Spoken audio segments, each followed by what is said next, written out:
মহাকাশ থেকে পৃথিবীর দিকে তাকাও ৮০০ কোটিরও বেশি মানুষ আজ এই ছোট গ্রহে। নবীজি বলেছিলেন মানুষ এত বাড়বে যে পৃথিবী ভরে যাবে। আজ শহরে শহরে মানুষের ভিড়, কথাটা হুবহু সত্যি। আধুনিক অফিসের নারীরা কাজ করছেন, সমাজে পরিবর্তন আসছে।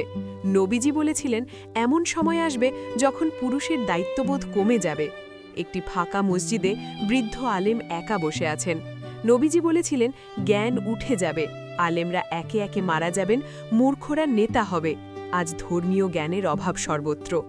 ভূমিকম্পে ধ্বংসস্তূপ, উদ্ধারকারীরা ছুটছেন। নবীজি বলেছিলেন ভূমিকম্প বৃদ্ধি পাবে। গত ১০০ বছরে ভূমিকম্পের সংখ্যা বহু গুণ বেড়েছে। বৃষ্টিতে মাঠ ডুবে যাচ্ছে, অথচ পাশেই ফসল শূন্য মাঠ। নবীজি বলেছিলেন আকাশ থেকে বৃষ্টি আসবে, কিন্তু জমিন ফসল দেবে না। আজ অনেক দেশে বন্যার পরেও খাদ্য সংকট।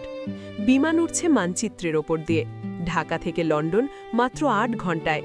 নবীজি বলেছিলেন দূরত্ব সংকুচিত হবে, পৃথিবী সত্যিই ছোট হয়ে গেছে।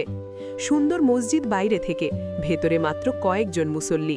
নবীজি বলেছিলেন মসজিদ সুন্দর হবে, কিন্তু হৃদয় উজাড় থাকবে। এই হাদিসটি শুনলে চমকে যাবে। নবীজি বলেছিলেন এমন সময় আসবে যখন একজন মানুষ একটি জিনিস ধরে কথা বলবে এবং পৃথিবীর যে কোনো প্রান্তে শোনা যাবে।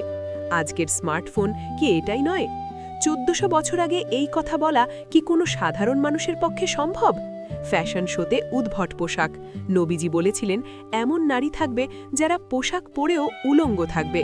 আজকের ফ্যাশন ইন্ডাস্ট্রির দিকে তাকাও, অ্যাপার্টমেন্টের বাসিন্দারা একে অপরকে চেনে না। নবীজি বলেছিলেন প্রতিবেশী প্রতিবেশীর হক নষ্ট করবে।